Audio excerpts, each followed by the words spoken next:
The moment the lights flicked on, the word "surprise" echoed like a shotgun blast through my chest. It was supposed to be joy. It was supposed to be my night. But instead, what filled that room was a silence no one else seemed to hear. Except me. There were balloons. Gold ones. Dozens of them, floating under the ceiling like captured breaths. The scent of vanilla from the cake mixed with perfume, beer, and sweat. Laughter sparkled in the air like glitter, sticking to everything, even where it didn't belong. I stood frozen, holding a cheap paper plate someone had just shoved into my hand. My eyes scanned the crowd and landed on him. He was standing too close to her. His hand wasn't on her waist, but it might as well have been. She looked at him like I used to. And worst of all, he looked back. Not with guilt, not with fear, but with familiarity. You know when your body knows before your mind allows you to catch up. My stomach dropped like the floor had disappeared beneath me. My skin went cold despite the summer heat. I tried to swallow, but there was glass in my throat. They laughed at an inside joke, one I had never been part of. She reached for his beer. He let her sip it. He wiped her lip with his thumb. And then, when he turned and saw me watching, he didn't flinch. He smiled, as if nothing was wrong. As if the entire world hadn't just cracked open beneath my feet. The music was still playing. Some upbeat pop song I used to love. The bass vibrated through the floor, but I couldn't hear it anymore. All I could hear was the blood rushing in my ears, and the echo of my own heartbeat as it shattered. I looked around and realized something even more horrifying than his betrayal. They all knew. Or his friends. Even my friends. They cheered. They danced. They raised their drinks and clapped and hugged me. But not a single pair of eyes met mine with honesty. Every embrace was a lie.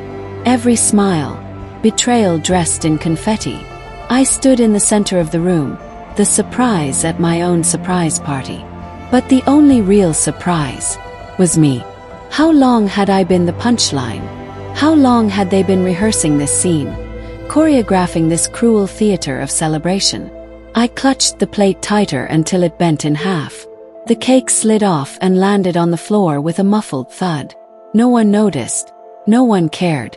I wanted to scream. I wanted to run. But most of all, I wanted to rewind time. Back to the morning when he kissed my forehead.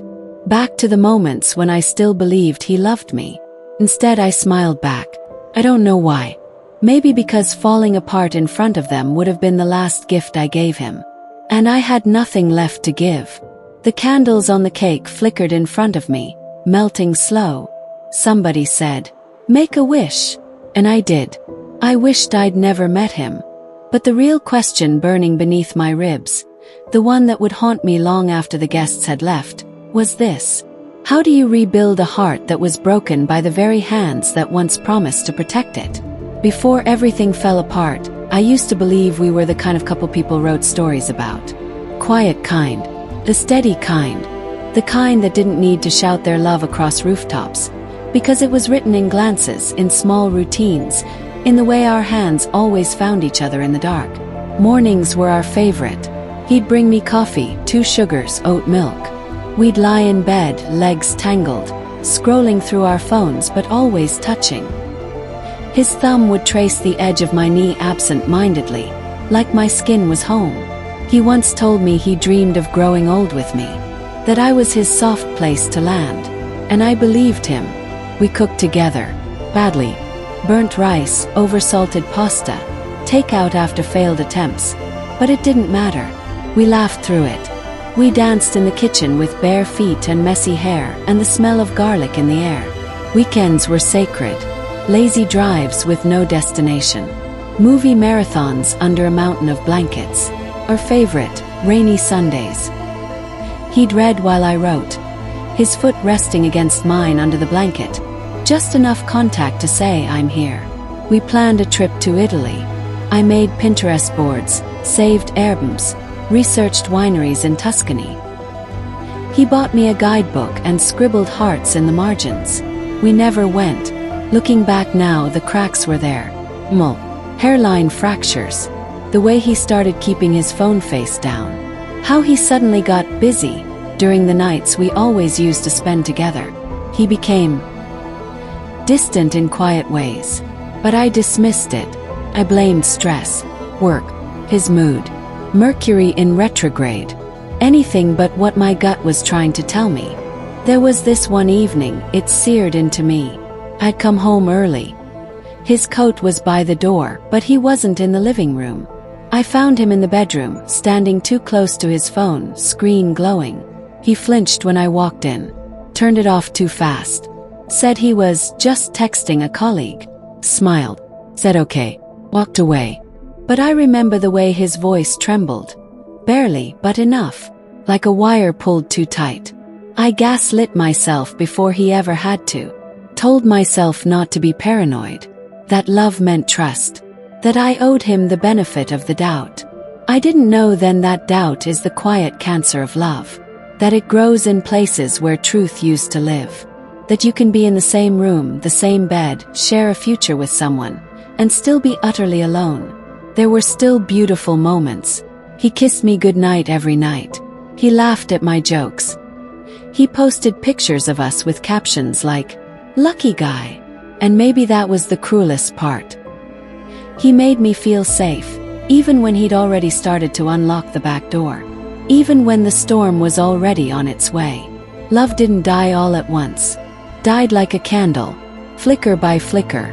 Until one day, I reached out in the dark, and he wasn't there anymore. But back then, I still believed.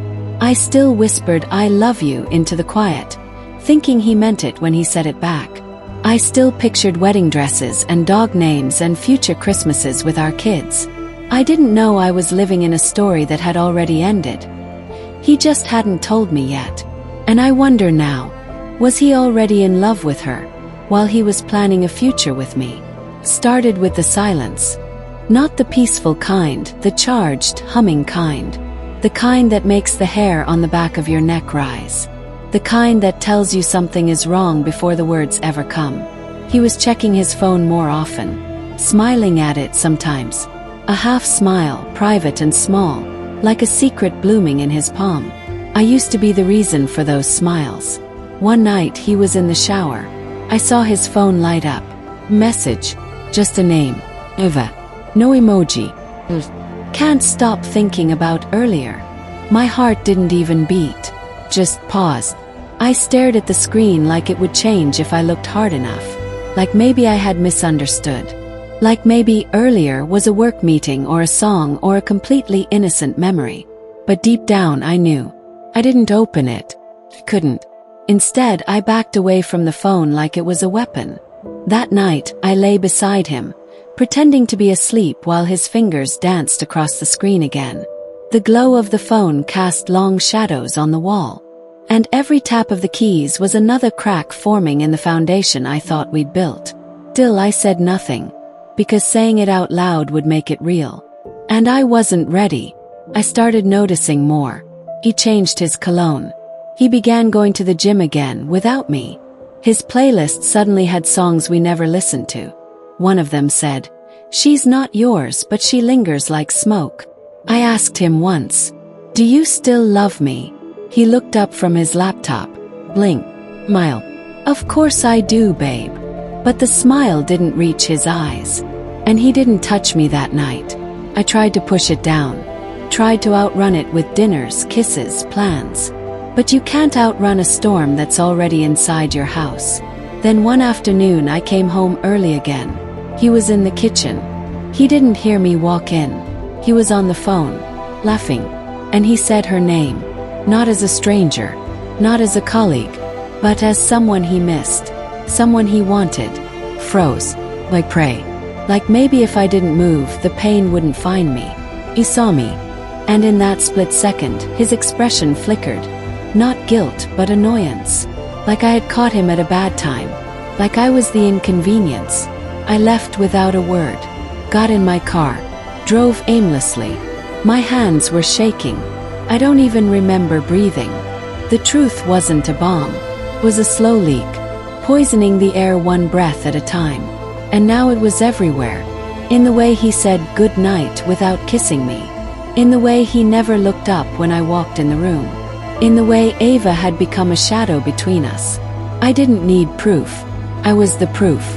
'Cause when someone stops choosing you, you feel it. In the gut. In the soul. In the silence that used to be filled with love. I lay in bed that night, staring at the ceiling, clutching the pillow like it was the last thing keeping me from drifting away. And I asked myself, am I losing him? Or has he already left? They say when something breaks, you either throw it away or try to fix it. I tried to fix it. Even after everything. After Ava's name had scorched itself into my memory like a burn I couldn't stop touching, I still found myself hoping that maybe this was just a phase. Mistake. A moment of weakness that could be undone if I just loved him harder. The night after I heard him say her name, I cooked his favorite dinner. Spaghetti carbonara the way he liked it. Extra parmesan, no peas. I lit candles. Played our playlist. Put on the dress he once said made me look like his forever. He was late. 43 minutes. When he walked in, he kissed me on the forehead like a father might kiss a child. He barely touched his food. Said he had a headache. Went to bed early. I stayed at the table long after he was gone, staring at the flickering candle. Felt like a vigil.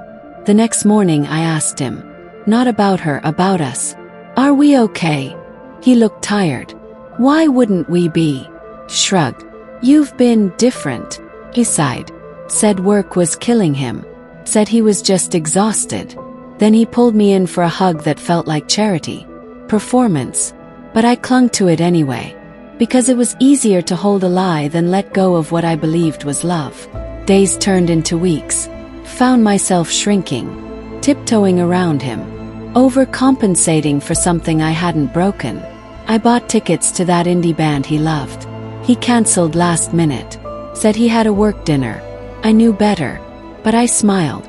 Said, next time. There wouldn't be a next time.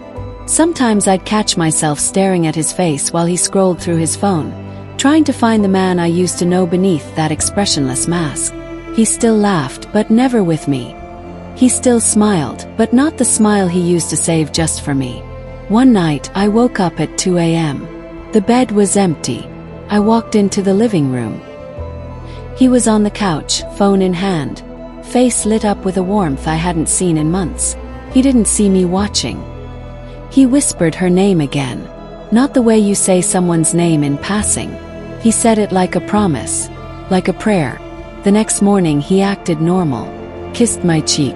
Asked if I wanted coffee. Said no. Because suddenly I couldn't remember how to swallow anymore. I started questioning myself. Was I not enough?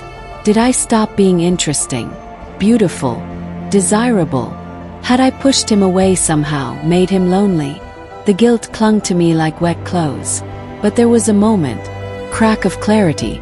I was folding laundry when I found her earring in the pocket of his jacket. It wasn't mine. And it wasn't an accident. It sparkled in my hand like a truth that could no longer be ignored. My hand shook. My chest felt hollow. I placed it on the kitchen counter. Said nothing. Waited. He never mentioned it. And that silence, that conscious omission, was the loudest confession of all. I realized something that night. I had been bleeding myself dry trying to keep something alive that he had already buried. I was mourning a relationship that he had already moved on from. He just hadn't told me. Because he still liked the comfort of my presence. He just didn't love me anymore. And somewhere between denial and hope, between panic and pride, I asked myself the question I had feared all along. If I have to beg for love, is it even love anymore? The day I left him didn't start with a bang. Started with silence. The kind of silence that sits heavy in the chest.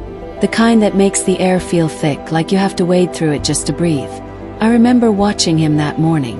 He was tying his shoes, sipping his coffee, scrolling through his phone with a faint smirk he didn't realize he was wearing. And I realized I was no longer part of his world. I was furniture, background, something familiar but no longer seen. I had already rehearsed what I was going to say 100 times.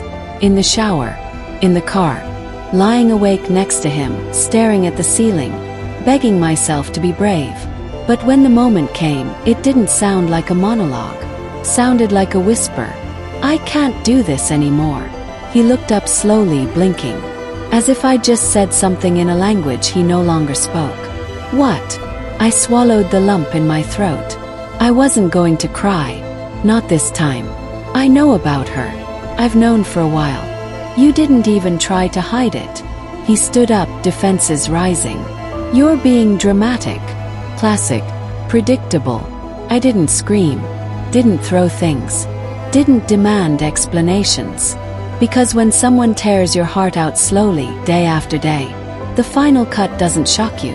It almost feels quiet. I looked at him, really looked at him.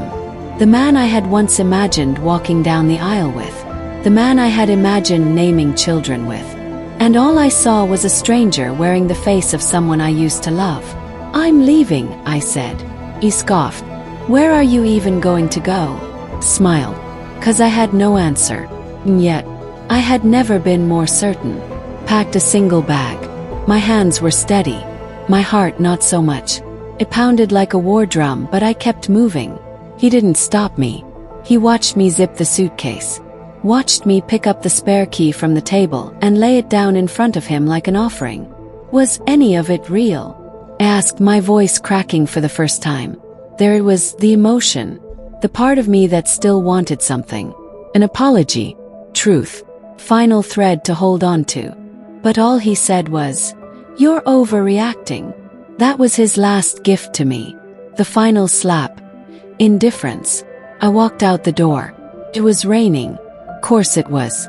But the cliché of it didn't matter. Because I felt the cold on my skin, and for the first time in months, felt. I sat in my car, hands on the wheel, rain streaking down the windshield like tears I hadn't yet cried. And I breathed, really breathed, deep and guttural like coming up from underwater. There was no triumph, no instant relief, just pain, and space, and a silence that now belonged to me. As I pulled out of the driveway, I didn't look back. Because the thing about heartbreak is, you don't heal by going back to what broke you. That night I booked a hotel, sat on a bed that didn't smell like him, ate dinner alone, and felt the ache in full volume. But somewhere beneath the wreckage of my heart was the tiniest flicker of something I hadn't felt in months. Not hope, not peace, but power. Because leaving wasn't the end. It was the beginning of remembering who I was before I made myself small to fit inside someone else's version of love. And maybe, just maybe, heartbreak isn't the end of love. Maybe it's the start of learning to love yourself louder. The first morning alone felt like waking up underwater. The hotel sheets were stiff, bleached clean of memory. The light coming through the thin curtains was dull and unflattering. I stared at the ceiling, waiting for the grief to crush me, for the weight of everything I had just walked away from to pin me down. But instead there was just stillness. Not peace, not yet, but the kind of stillness that makes space for something else to grow. The first thing I did was delete his number. Not out of anger, but because I knew if I left it there, I'd reach for it. Pain has a funny way of dressing itself up as nostalgia. I wasn't going to let it seduce me back into submission. I started therapy a week later. I sat in a beige room with a woman who spoke gently and looked me in the eyes like I mattered. I told her everything. The party, the text, the silences that screamed. The way I had abandoned myself in order to be loved by someone who never truly saw me. She didn't give me answers. She gave me mirrors. Held them up until I could finally look without flinching. There were ugly truths. I had ignored red flags because I wanted so badly to believe in the version of love he sold me. I had confused attention with affection, presence with commitment, and worst of all, I had learned to call emotional starvation patience. But slowly, through the ache, I began rebuilding. Tiny sacred acts. I bought a plant. Not because I needed decor, but because I wanted something to care for that would grow with me. I started walking every morning. No headphones. Just my footsteps and breath and the world waking up around me. I watched sunrises alone. journaled my pain like poetry. Let the tears come, raw, ugly, honest. Some days I felt like a warrior, other days like a ghost in my own body. But even on the worst days, I kept showing up for myself. Because I'd done that for him for so long. Now it was time to do it for me. I reconnected with old friends, the ones I had pushed aside to make room for his world. They didn't say, "I told you so." They just held me and reminded me who I used to be before I forgot. And then one day, without warning, I laughed. Really laughed. The kind that makes your stomach ache and your eyes water. Startled me. Because for the first time, the joy didn't come from being loved by someone else. Came from me. I started dreaming again. Not of wedding dresses or shared mortgages, but of solo trips, of learning how to play piano, of becoming someone who was whole all on her own. And one night, months later, I saw a photo of them. Him and her. Some party. Smiling like the world hadn't broken. And I didn't feel rage. Didn't feel jealousy. Just distance. Like watching characters from a play I'd already left. Because the truth was, I had outgrown that version of myself. The one who begged to be chosen. Who shrank herself to keep a man from leaving. Who waited for love to come through the door when she had the key all along. I used to think heartbreak was an ending. Now I know it's a threshold. And stepping through it hurt like hell. But on the other side, I met a version of myself I had almost forgotten. She's not perfect, but she's honest. She's healing. She's free. Looking back now, I don't recognize the girl who stood in that room, blinking back tears under golden balloons while everyone else cheered. I want to hold her. I want to tell her it's not her fault. That love isn't supposed to feel like walking on eggshells. That being loyal to someone who lies to you isn't love. It's self-abandonment. But she had to break. She had to unravel.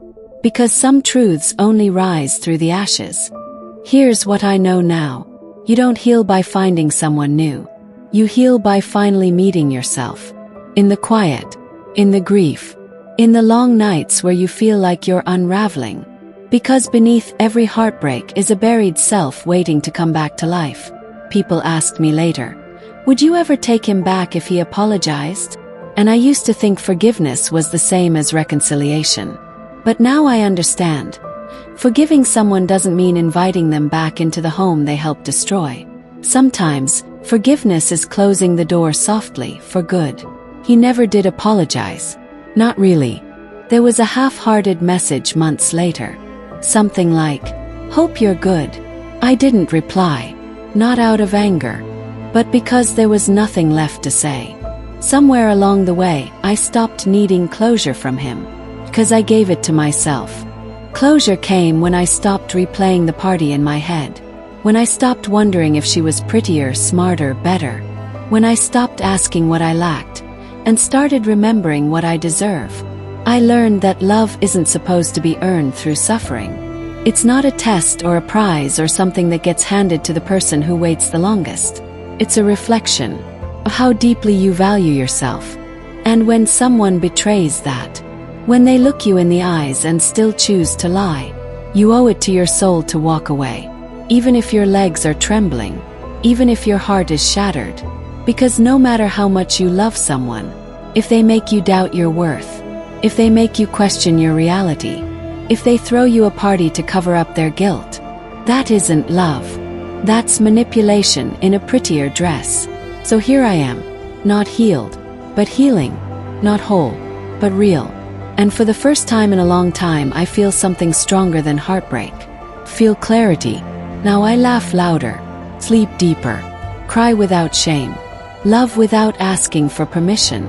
I don't regret loving him. I regret loving him more than I loved myself.